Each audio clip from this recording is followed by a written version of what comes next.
സംസ്ഥാന ബജറ്റ് നാളെ. ക്ഷേമ പ്രവർത്തനങ്ങൾക്ക് ഊന്നൽ നൽകുന്നതാകും ബജറ്റ് എന്ന് ധനമന്ത്രി കെ.എൻ. ബാലഗോപാൽ വ്യക്തമാക്കുകയാണ്. വികസന പ്രവർത്തനങ്ങൾക്ക് പ്രത്യേക നീക്കിയിരിപ്പുണ്ടാകും. വിഴിഞ്ഞം തുറമുഖം, മുണ്ടക്കൈ ചൂരൽമല പുനരധിവാസം എന്നിവയ്ക്ക് പ്രത്യേക പരിഗണന ബജറ്റിൽ ഉണ്ടാകും. കേന്ദ്ര നിലപാട് എന്ന വെല്ലുവിളിയെ അതിജീവിക്കുന്നതാകും സംസ്ഥാന ബജറ്റ് എന്നും ധനമന്ത്രി കെ.എൻ. ബാലഗോപാൽ വ്യക്തമാക്കിയ കാര്യമാണ്. കേന്ദ്ര ബജറ്റിൽ കേരളത്തെ പൂർണ്ണമായും അവഗണിച്ചത് വലിയ വെല്ലുവിളി സൃഷ്ടിച്ചിരുന്ന ഘട്ടത്തിൽ എത്തുന്ന ബജറ്റ് എന്നതാണ് ഇത്തവണത്തെ സംസ്ഥാന ബജറ്റിന്റെ ഏറ്റവും വലിയ പ്രത്യേകത. എന്നാൽ കേന്ദ്ര വെല്ലുവിളി സംസ്ഥാനത്തെ ബാധിക്കാത്ത തരത്തിൽ മുന്നോട്ട് കൊണ്ടുപോകുമെന്ന് ധനമന്ത്രി കെ.എൻ. ബാലഗോപാൽ പറയുന്നുണ്ട്. ക്ഷേമ പ്രവർത്തനങ്ങളിൽ ഒരു വിട്ടുവീഴ്ചയും സർക്കാർ നടത്തില്ല. ക്ഷേമ പെൻഷന് പ്രത്യേക പരിഗണന ബജറ്റ് നൽകും.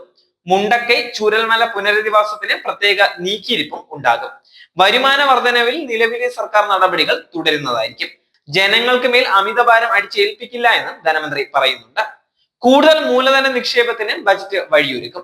നെല്ല്, റബ്ബർ എന്നിവയ്ക്ക് ബജറ്റ് പ്രത്യേക പരിഗണന നൽകും. മനുഷ്യ വന്യജീവി സംഘർഷത്തിൽ നിയമനിർമ്മാണത്തിന് വേണ്ടി സജീവ ഇടപെടൽ നടത്തുമെന്നും മന്ത്രി വ്യക്തമാക്കിയ കാര്യമാണ്.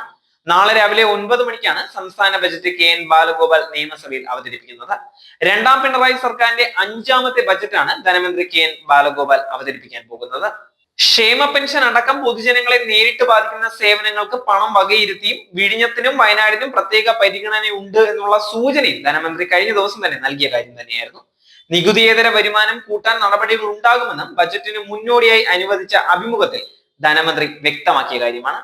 വെള്ളിയാഴ്ച രാവിലെ 9 മണിക്കാണ് മന്ത്രി കെ.എൻ. ബാലഗോപാൽ ബജറ്റ് അവതരിപ്പിക്കുന്നത്. ജനുവരി 17 ഗവർണറുടെ നയപ്രഖ്യാപനത്തോടെയാണ് ബജറ്റ് സമ്മേളനം തുടങ്ങിയത്. ഗവർണർ രാജേന്ദ്ര വിശ്വനാഥ് ആർലേക്കറുടെ കന്നി നയപ്രഖ്യാപന പ്രസംഗമായിരുന്നു. നയപ്രഖ്യാപന പ്രസംഗത്തിൽ ഗവർണർ കേരളം നേരിടുന്ന സാമ്പത്തിക വെല്ലുവിളികൾ ഉയർത്തിക്കാട്ടിയ കാര്യമായിരുന്നു.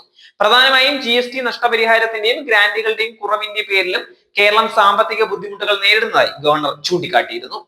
ബജറ്റ് ചർച്ചകൾക്ക് ശേഷം ഫെബ്രുവരി 13 മുൻ ബജറ്റിനുള്ള സപ്ലിമെന്ററി ഗ്രാന്റുകളുടെ അവസാന ബാച്ച് പരിഗണിക്കും. ശേഷം ഫെബ്രുവരി 14 മുതൽ മാർച്ച് 2 വരെ ഇടവേള ഉണ്ടാകും.